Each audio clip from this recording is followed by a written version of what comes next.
For a couple of things, flower crowns, hipsters, and of course the return of the boy band, including this one, the Vamps. We'll do it again. Wake up in the morning with the sunlight in my eyes. No, my head don't feel so bright. What the hell happened last night? Everybody knows, 'cause everywhere I go, the whole world is singing to me, yeah. Cecilia, you're breaking my heart. You're shaking my confidence daily. All I wanna be, all I ever wanna be, yeah, yeah, is somebody to you. All I wanna be, all I ever wanna be, yeah, yeah, is somebody to you.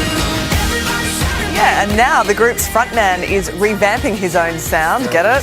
Stepping into the spotlight solo for a tour of his debut album, The Panic Years. And we're pleased to say singer, songwriter, legend Bradley Simpson joins us live in G'day, Bradley. Hello, How's it going? Thank you for having me. Welcome back to our shores. Your first solo tour, you've already ticked off a couple of cities, and at one of these shows someone even knitted you a scarf, is that right? Yeah, the scarf was amazing. It was like the length of my body. Wow. It was amazing. Oh, it's a beautiful yeah, thing. yeah. See, Are you feeling the love from the Aussie fans who are Honestly, glad to have you back? yeah, massively. That was like a scarf, and it had a separate design for each song on the album. Oh, you're kidding. So it was like, yeah, I think she said it took 2 months, and I was Wow. like, that is Fans, That is fantastic. dedication. Stuff like that. do not have the attention. But it was amazing. But grateful for it. The Panic Years. What are you panicking about? What's going on? Yeah. You okay? What's going on? Is this Should we an have a intervention? chat? Shall I lie down? Yes, that's what the couch is for. Get on the sofa.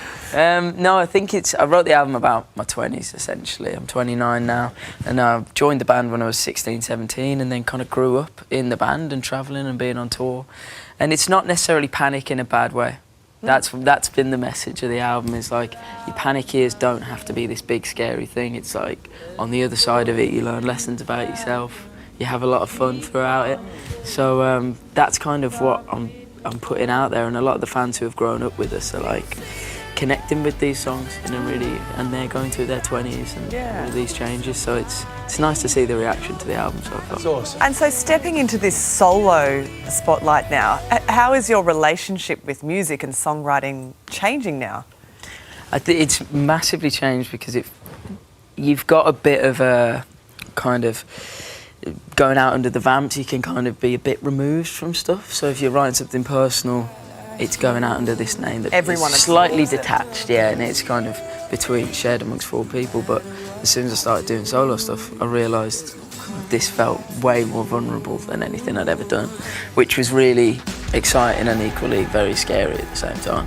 So I think it's helped me be a little bit more honest and a little bit more open, which I think is a good thing. Growing up, though, under the spotlight, with a band of brothers, really. Yeah. It's a very special time. It is. You know, and it's one you can never really recreate, or you put it in a bottle and sell it. But you have. And do you miss that now with your out solo? Do you sometimes go like, oh, he's not there? Yeah, there is moments, of course, and like you say, it's such a hard relationship to try and describe to someone. And like even people who you're on tour with, because they're the other lads who are on the stage with you, you share the experiences. There's no one else you can kind of relate to in the same way. So I do miss them from time to time.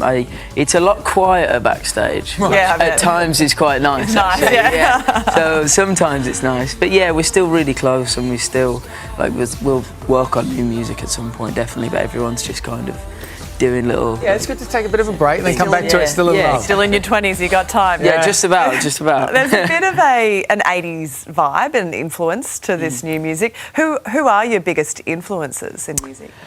I think it's a complete range, to be honest. Like, I got into music through AC/DC. Like, that was what made me want to get in a band. My mum got me a AC/DC Live at Donington DVD. Wow. And I watched it, and it was like Angus Young, Brian Johnson, and I was just like, whatever that is, I want to be part of it. It looks amazing.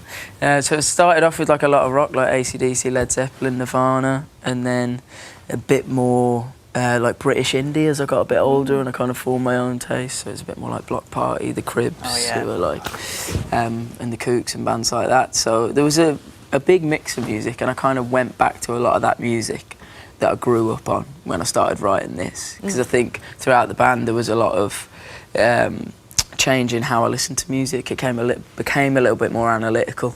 Just to like a lot of top-down pressure with record companies and radio airplay comes into play. So, But you go back to listen to music in the way that you did when you were 14. It's just purely enjoyment. Well, it's resonating with the fans, man. Here's to more scars for you. Yeah. Thank you. Yeah, hope You get a whole outfit by the end of this tour. God knows I need them when I get home. Yeah, that's right. Not so much here. Thank you so much for coming in. Bradley. Lovely to Cheers. see you, Bradley. And tickets to Bradley's final Australian show tonight in Sydney are available through the link on